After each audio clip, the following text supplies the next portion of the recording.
Handa na ba ang ating beast fighter? Handa na, Jomfrey. Nais ko na siyang makilala. Si Bar.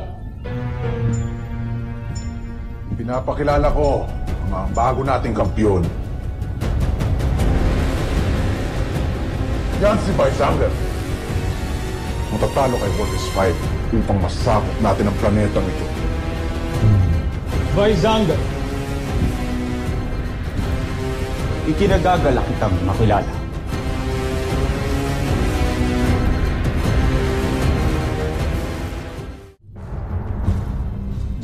May laban ba ang ating beast fighter sa kampyon ng mga taga-Terra Air?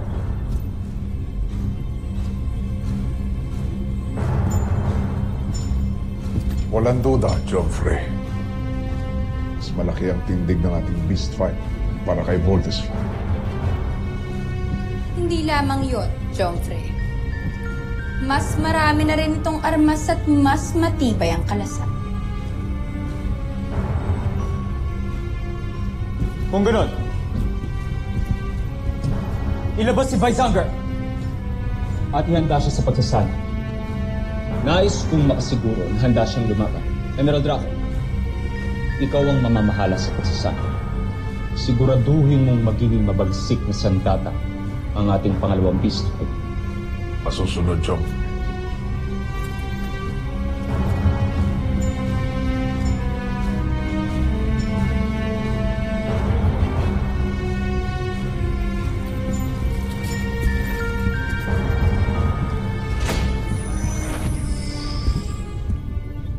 Nash, Jom, kamusta ang pagtaguyod sa ating sikretong himpilan dito sa Terra F2?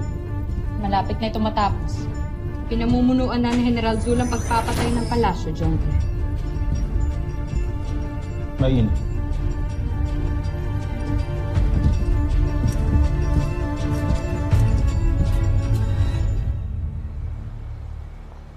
Where's everyone?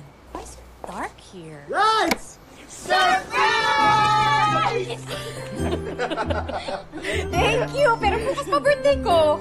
Nangyari ka pa, Mama. Parang bis na bis ka na ata ngayon. May ikaw pa. Tsaka pa, kung bukas pa po namin gagawin ng lahat to, hindi na po surprise yun. Ito talaga surprise. Okay. Blow your candle, Ma. 1, 2, wish. Wish muna, Ma. Well, I want all of us to blow the candle. Gusto ko i-share yung birthday luck ko with all of you. So, sige, wish na kayo. Oh. Okay, 1, 2, 3. Ano po wish niya? Well, wala na akong mahihiling pa for myself. So, ang hiniling ko na lang, sana lagi kayong safe. Tsaka, sana matupad yung mga wish niyo. Alam niyo naman lagi ko sinasabi, be strong, be brave, be safe. Aww. So, ibig sabihin, matutupad yung wish ko na magkakatuloy si Kuya Steven at JP. Alam mo, Ma, yun din po yung wish ko. Talaga, anak? May crush ka kay Jamie? Itong mga to, fake news ng mga to. Huwag ka maniwala dyan, Ma. Sus! Yung ano, in-stress siya si Mama. Cheater na liar pa. Ay, tama na yan. Baka mamaya mag-away pa kayo. Steve, ikaw ang kuya. Hindi mo dapat sinasaktan ng mga kapatid mo. Ako. At kayo naman, huwag naman masyadong pikunin yung kapatid ninyo. O, sige na. Kumain na tayo. Kainin na natin to. Dali na. Pag-iisamin ko, ha? Okay, 1, 2, 3.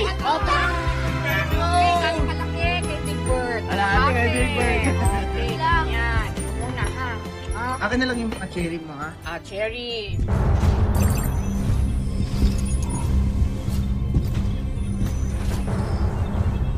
Sa itsura pa lang ni Vysanger, siguradong kikilabutan na ang mga taga-Terra Air. Ibinuhos namin ang aming kaalaman sa paglikha sa kanya. Hindi na namin kayo papahiya ngayon, Jomfrey. Magaling.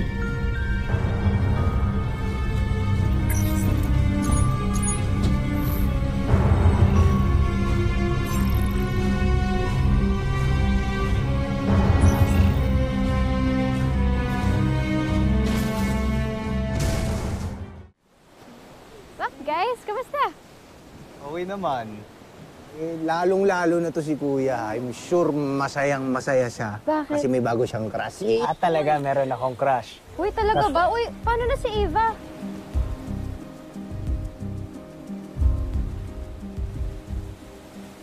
Lang naman yun, Ate Jamie. It's totally normal and harmless. But choosing to act to those feelings, yun talaga ang bad. Lalo na talaga kung may girlfriend kang ito. Aba, alam mo, napaka-wise mo talaga, Little John.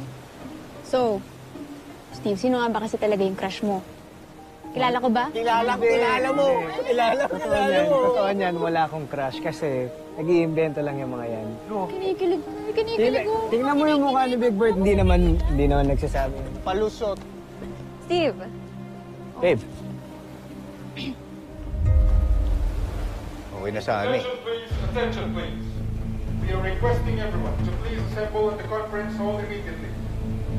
I repeat, we are requesting everyone to please assemble at the conference hall immediately. Pinapatawag tayo. Thank you. Eva. Oh. Usapin mo na kita. May sabihin ako sa'yo. bakit? Bantayan mo yan si Steve, ha? Ano sasabi mo? Hindi mo ba nagigets? May gusto ang boyfriend mo kay Jamie. Ano? Saan mo nalaman yan? Narinig ko sila nag-uusap magkakapatid. Kaya legit yung sinasabi ko sa'yo. Basta, bantayan mo yung boyfriend mo.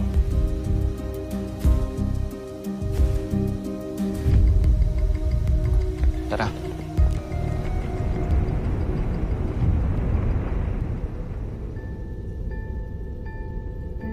Tiyak kong tama nga ang hinala ninyo, Joffrey.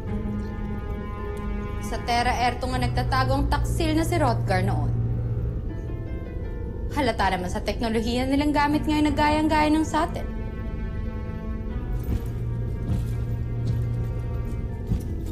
Pare-parehas lamang silang mabababang uri. Sabihin mo sa mga kasamahan mo, naiinip na ako. Itigil na ang pagsasani ng Vizangar. Pasugurin na ito sa kalaban. Nang magkaalaman kung sino talaga ang mas mahusay. Masusunod, Joffrey.